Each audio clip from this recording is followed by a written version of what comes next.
Ардчилсан залуучдын холбооны ерөнхийлөгчөөр жижиг дунд үйлдвэрлэлийг дэмжих сангийн захирал Батөвшин сонгогдсон байна. Тодорхойлбол Ардчилсан залуучдын холбооны их хурд чуулганд оролцож байгаа 150 гаруй гишүүнээс Батөвшин 51.6% дэмжлэг авсан бол түүнтэй хамт өрсөлдсөн улсын хурлын ардчилсан намын бүлгийн ажлын албаны дарга дэмжиг 46.8% санал авчээ. Ингэснээр тус холбоог удирдах байсан улсын хурлын гишүүн болор Ардчилсан залуучдын холбооны ерөнхийлөгчийн суудлаа Батөвшин чилжүүллээ. Монгол улсын ерөнхийлөгчөөс санаачлан боловсруулсан шилэн дансны тухай хуулийн төслийг засгийн газрын уралдаанаар хэлтэн зарчмын хувьд дэмжиж засгийн газрын гишүүдийн төсөлд тусгасан саналыг төсөл санаачлагчдад хөрвүүлэх нь зүйтэй гэж үзлээ.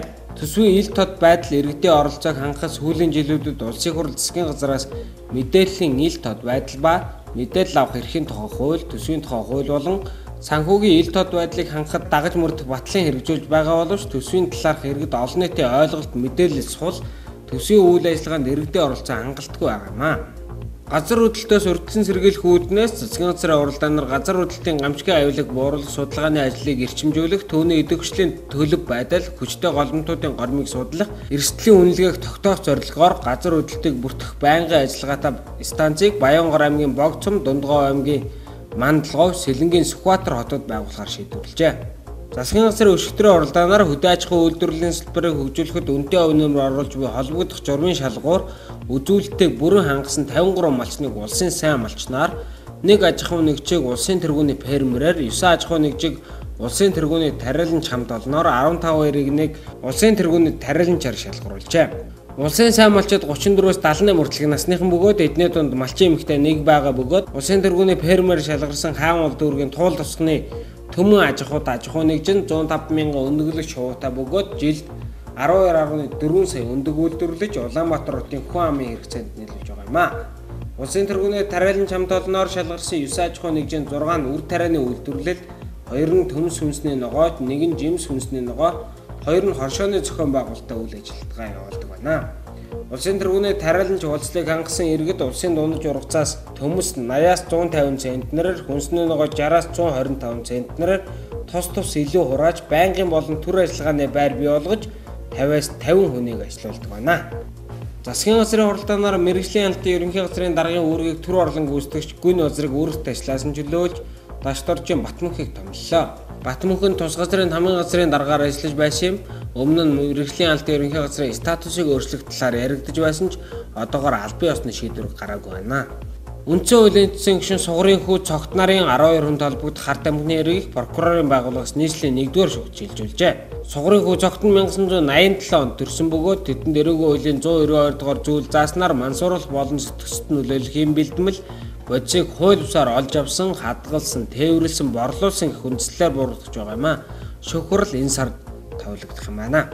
Өнгөрсөн жил сар шинийн баярыг ухтан замын хөдөлгөөний ачааллыг бууруулах цогц арга хэмжээг нийслэлээс авч хэрэгжүүлсэн үр дүнгээ өгсөн. Тиймээс энэ жилийн сар шинийн баярыг ухтаж замын хөдөлгөөний ачааллыг бууруулах зорилгоор замын хөдөлгөөний ачааллыг бууруулах нэгдсэн арга хэмжээ хэрэгжүүлэхийг дэмжиж нийслэлийн засаг даргын захирамж гаргахаар болжээ.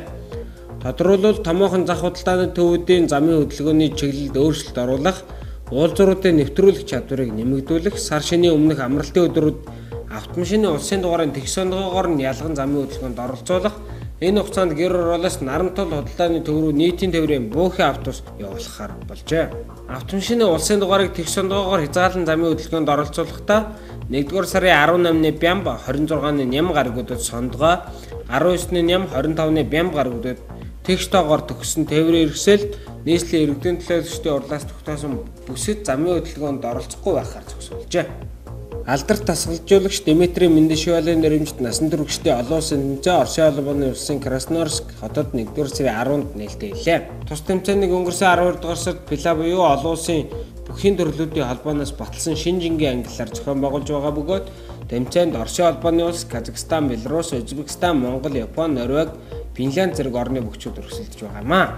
Европын 3 удаагийн аварга Open Sat, Европын хошин аварга Анзор, Өршөв тэргүүтэй шилдэг бүгчүүд оролцож байгаа нь тэмцээний нэр хүндийг улам өсгөж байгаа юм а.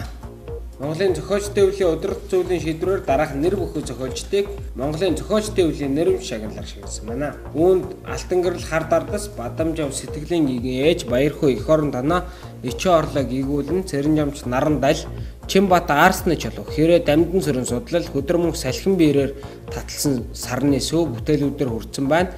Мөн энэхүү түүх Даан барийг тохиолдуулан Иш анх туяа, алга, амар заяа, Батцуур, Баяр, Гөлөг Дэмбэрэл, Мөнх баяр, Сайн жаргалын начин, ойдов, Бүрүү, Хишиг баяр, Чойдог жамц, Үлэмж төгс инх 50 нарын уран бүтээлчдийг Монголын зохиолчтой бүлгийн гишүүнээр элсүүлэн гишүүний батлах ингрээн нүдгийг гард улан өглөө.